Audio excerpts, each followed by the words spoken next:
Banks spent decades trapping black families in a cycle of debt. Yet in the 1960s, thousands of black men paid for every car, home, and appliance with cash, shutting the door on creditors entirely. Their secret was a code passed down through generations, forged in the shadow of sharecropping and redlining. Why did this proud discipline flourish precisely where American banking wanted it gone, and what did it cost to keep? The roots of resistance run deeper than you think. Sharecropping defined the economic reality for countless black families after the Civil War. On paper, it offered a chance at independence, but in practice, it chained generations to land they could never own. Landowners set prices for seed and tools, kept the only ledgers, and charged interest so steep that a good harvest meant little. At the end of each season, families learned they owed more than they had earned. Debts piled up year after year with no escape. The law backed the landlords, and violence enforced the rules. For many, freedom meant trading one master for another. This time, the master was debt. Decades later, federal policy drew new boundaries. In the 1930s, the Home Owners Loan Corporation created maps that colored black neighborhoods in red, labeling them too risky for investment. Banks followed the lines. Mortgages, business loans, and even basic checking accounts were denied to anyone living inside the red zones. The GI Bill, celebrated for building the white middle class, offered little to black veterans. Only 2 out of more than 3,000 VA-backed home loans in Mississippi in 1947 went to black applicants. In cities across America, home ownership became a distant dream. By 1960, just 38% of black families owned their homes, compared to 64% of white families. The price of a loan, if one could be found, often came with higher rates, more fees, and the constant threat of repossession. These policies did more than block access to credit. They taught that borrowing from banks could mean losing everything. Wages could be garnished for a missed payment. A single late bill could bring public shame or eviction. Families learned to distrust official promises and to see debt as a danger, not a tool. The lesson passed from parent to child. When you owe, you are not free. Cash became the shield. Every dollar seed was a step away from the trap. In the shadow of these systems, a code of self-reliance grew, not out of myth, but out of necessity. The discipline to avoid debt was not just pride, it was protection against a world built to profit from black hardship. A father stands at the counter, bills stacked in his hand, eyes steady as the salesman counts every dollar. No loan paperwork, no interest rates, just the slow, deliberate handoff of hard-earned cash. In kitchens across the country, this scene played out for refrigerators, washing machines, even used cars, anything big enough to threaten the family's security if it came with a monthly bill. The ritual was the same, months, sometimes years, of saving, each payday bringing the goal closer. The cash might be hidden in a coffee can, tucked behind flour in the pantry, or slipped beneath a loose floorboard. On the day of the purchase, children watched as fathers smoothed out creased bills that had passed through too many hands to count. Each dollar carried the weight of sacrifice, a skipped treat, an extra shift, a winter coat handed down one more season. Ownership meant more than pride. It meant safety. A car paid in full could not be repossessed after a missed payment. A refrigerator bought outright kept food cold, no matter what happened at work. The family's roof stayed over their heads because there was no mortgage for a bank to call in. The lesson was clear. If you could not pay cash, you waited. Debt was not just a number. It was a risk, a lever someone else could pull to take away what you had built. Stories passed down in living rooms and on front porches told of neighbors who lost everything over a single missed payment. The warning was woven into every decision. Don't owe nobody. Fathers taught sons to count their bills twice, to demand a receipt, to walk away from any deal that required a signature promising money not yet earned. Even the smallest purchases came with a sense of ceremony. The act of paying in cash was a declaration. No bank, no landlord, no creditor could claim a piece of what was yours. The discipline ran deep. No matter how tempting the new model or the salesman's pitch, the answer stayed the same: cash on the barrel or nothing at all. This was not stubbornness for its own sake. It was protection, passed down from men who had seen what happened when debt crept in. The pride in ownership was quiet, but fierce. Each paid-off possession was proof that freedom could be claimed, $1 at a time. Every household had its own system, but the kitchen drawer was sacred. Inside, envelopes lined up like soldiers, each one marked in careful handwriting: rent, groceries, light bill, church, a little for savings. On payday, mothers sat at the table with stacks of cash, counting out each dollar by hand. No calculators, no bank statements, just memory and discipline. The ritual never changed. She would break the bills, fold them once, and slip them into their envelopes. If the grocery envelope ran low, meals got simpler. If the rent envelope was full, a sigh of relief might escape, but never a celebration. Money for treats or new shoes waited until every envelope had what it needed. Children learned early not to touch those envelopes. The lesson was clear: each dollar had a job, and every job had to get done before anyone could think about extras. Sometimes a few bills got tucked away in a spot only she knew, behind a jar of beans, under the lining of her purse. Inside a book no one would open. That was emergency money. It was not for spending. It was for when the heater broke, or the landlord came around 2 days early, or a cousin needed bus fare home. Neighbors swapped stories about the best hiding spots, but the method was always the same. Never let money slip through your fingers. Never let a bill go unpaid. If an envelope emptied before the next payday, the answer was simple: you waited. No borrowing, no pleading with the store for credit. Credit was a trap, and mothers knew it. The empty envelope was a warning, not an invitation to spend what you did not have. This was more than thrift. It was a code. The envelopes kept the family safe, 1 week at a time. A new coat or a Sunday roast came only after the rent and lights were covered. The rules were strict, but they kept the wolves from the door. Children grew up watching, learning that every purchase was planned, every expense measured. The kitchen drawer, with its stack of envelopes, was the real bank, the only one that could be trusted. The layaway counter at the local department store was a familiar stop for families who refused to risk what little they had on credit. At Sears or JCPenney, a mother might place a winter coat or a child's bicycle behind the counter in August, leaving a few dollars each week until the final payment set it free. There was no interest, no paperwork, and no fear of a missed payment turning into a crisis. Clerks recognized regulars by name, sometimes calling out when a new shipment arrived or a sale was coming up.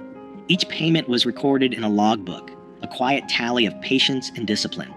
The item stayed locked away untouched until every dollar was paid. Then, and only then, did it belong to the family. Around the holidays, banks and savings clubs ran ads for Christmas clubs, inviting customers to deposit a little each week. By December, the bank handed back the total in cash, ready for gifts or a special meal.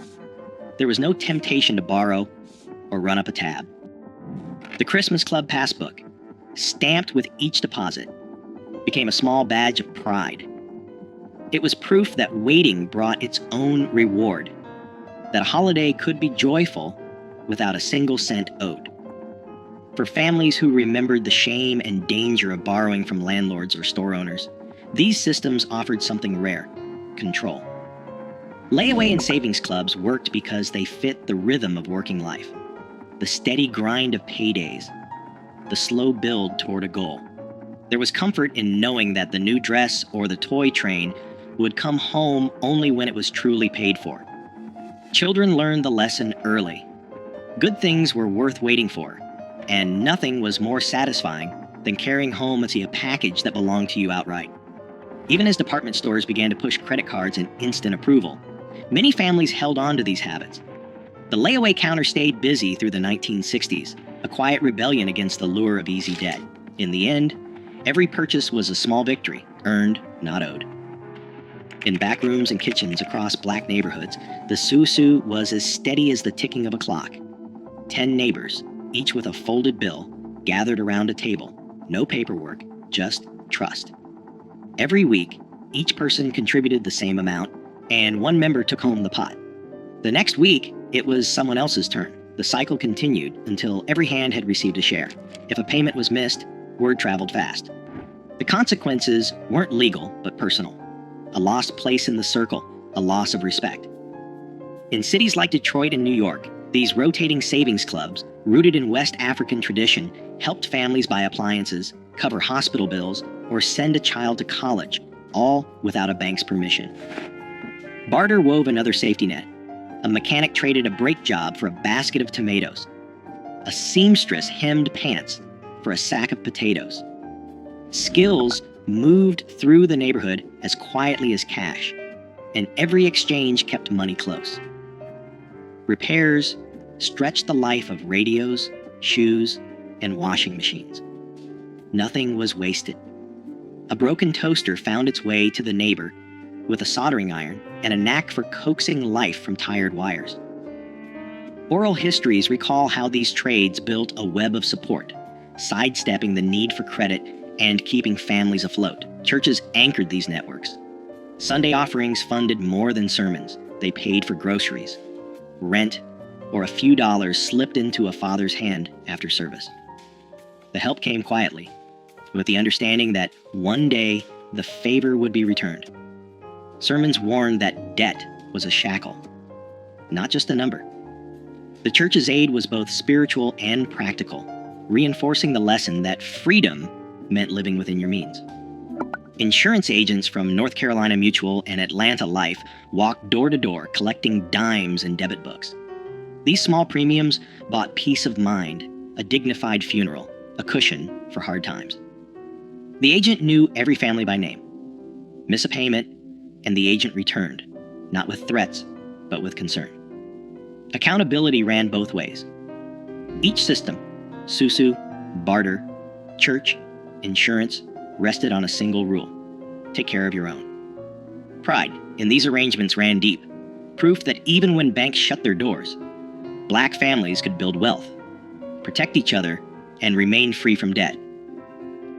Credit offers began arriving in mailboxes, thick envelopes promising instant approval, and a line of credit with no questions asked.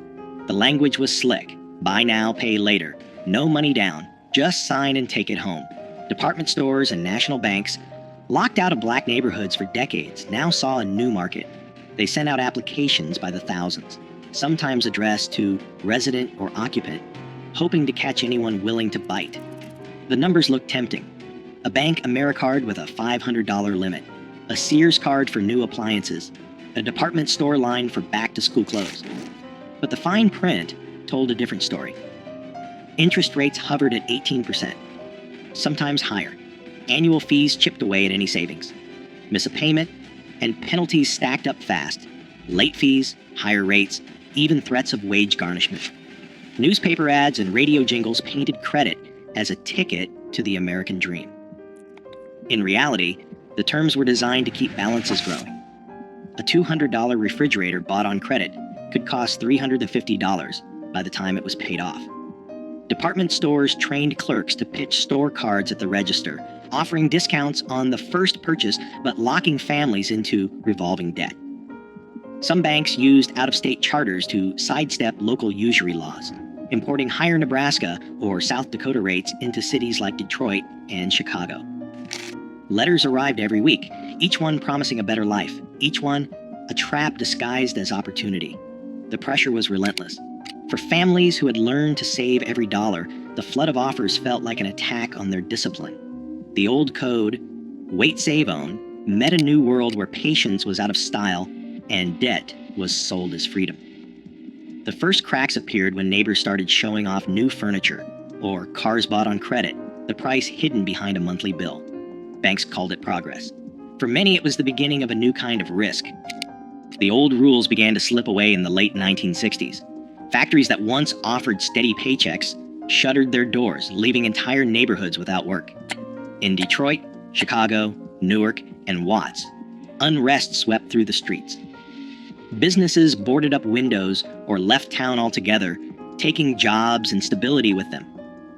The corner stores that once offered layaway stopped offering the service. shifting to cash or credit-only policies as insurance costs soared and profit margins shrank. Families who had always relied on cash found their budgets stretched thin by rising prices and shrinking incomes. Savings, hidden in coffee cans and envelopes, vanished quickly when paychecks stopped coming. The Susu circles, once tight and reliable, struggled as members lost jobs or moved away. Even the church, a last line of defense, faced dwindling offerings as more families needed help than could give. The safety nets that had protected generations began to fray. Some men took on odd jobs or hustled for cash, but the steady grind that had made saving possible was gone. The discipline that had kept debt at bay became harder to sustain when every dollar was needed just to get by. Temptation grew as neighbors, desperate to replace what was lost, began to accept the credit cards and easy loans that filled mailboxes. The old warnings, never owe, never sign, faded under the weight of layoffs and closed factories. What had once been a badge of pride, living debt-free, felt less like a choice and more like a memory. The habits of patience and self-restraint, passed down for decades, were tested by forces no envelope system could hold back. In the space left by lost jobs and broken trust, debt began to creep in. Quiet at first, then all at once. Today, consumer debt in Black communities stands at record highs, while payday lenders crowd out old systems of mutual aid. The strategies once born of necessity now hold a blueprint for financial resilience, especially as predatory credit adapts with every decade. The question isn't whether those cash-based codes still matter. The question is, who has the power to remember and who profits if we forget? Let your thoughts spark the conversation.